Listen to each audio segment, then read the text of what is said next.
Okay, so if you're in software development, you have definitely heard the terms architecture style and architecture pattern thrown around a lot.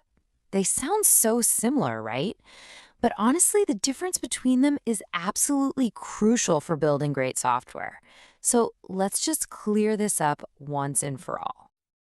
To really wrap our heads around this, we're not going to start with code. Nope. Instead, I want you to imagine you're building a brand new city right from scratch. Trust me, this one metaphor is going to make everything else just click. So, first up, we've got the architecture style. I want you to think of this as the master plan, the big overarching philosophy for your entire city. Is it going to be a sleek, modern metropolis full of skyscrapers? Or maybe a charming, historic city with Gothic architecture? This is that high level vision. So, if we're going to get technical about it, an architecture style is that fundamental design philosophy. It's not about the kind of bricks you'll use for one specific building. It's all about those big picture rules that guide how everything in your system or your city is going to interact and behave. And that's the key thing right there. A style is all about these high-level principles. It sets the ground rules, it gives you some constraints, but it doesn't hand you a detailed instruction manual for every single little thing. It's the vision, not the blueprint. Okay, let's bring this down to earth with a real-world example I'm sure you've heard of, the microservices style. This is just a perfect way to see a high-level architectural philosophy in action. The microservices style fits our city analogy perfectly. The whole idea is to break a huge application into these small, independent services. Each one can be deployed and scaled totally on its own. It's exactly like a city made up of all these different neighborhoods, right? Each one has its own local government, its own shops, but they all work together to make one big functioning city. All right, so we've got the grand vision for our city. But now we got to actually build stuff, right? We need blueprints, and this is where architecture patterns come into the picture. You can think of a pattern as this reusable, totally proven solution to a problem you're going to see over and over again. So, if a style is the what, the grand vision, a pattern is the how. It's a specific battle-tested blueprint for organizing your code to solve a very particular challenge. And here's the magic of it. You don't have to invent a pattern from scratch every time. You use a pre-existing, proven blueprint because you know it works. It's just like how a builder uses a standard blueprint for a house. It's efficient, it's reliable, it gets the job done. Let's take a look at a super classic one, MVC, which stands for Model View Controller.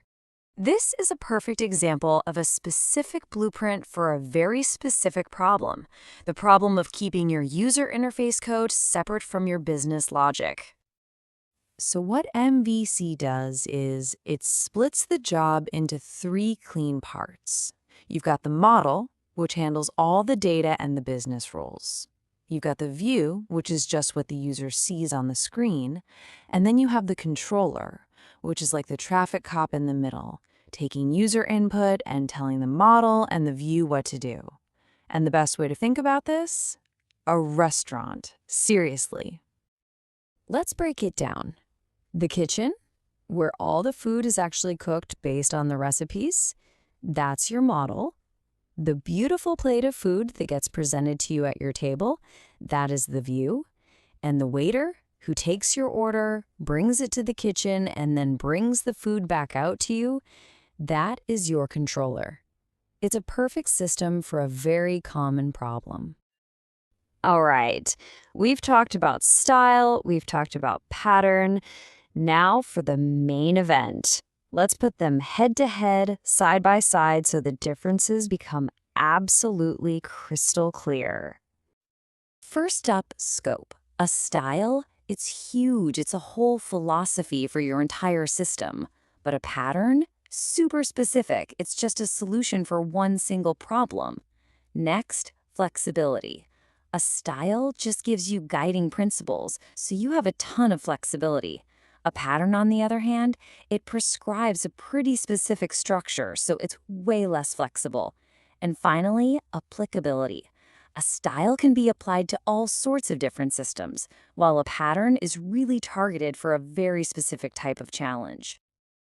So, look, if you walk away with just one thing, let it be this. A style is the guiding philosophy for your entire city. A pattern is the detailed blueprint for a single building inside that city. And this brings us to what might be the most important point of all. You don't choose between a style and a pattern. They aren't competitors. They're partners. You use them together to build really strong, well-designed applications. So, how does this actually play out? Well, step one, you dream up the philosophy. You choose your style. Step two, you select the right blueprints by applying patterns that actually fit within that style. And finally, step three, you put it all together and construct your application, your awesome digital city. And here it is, the perfect, real-world example of how this all connects. You might decide on a microservices style for your whole application. Then, inside each of those little independent services, you might use the MVC pattern to structure its code. See? They work together beautifully, just at different levels of detail. So I want to leave you with this one question. Every single project you have ever worked on has an architectural style. It might have been chosen on purpose, or it might have just happened over time. But the question is, can you actually name it?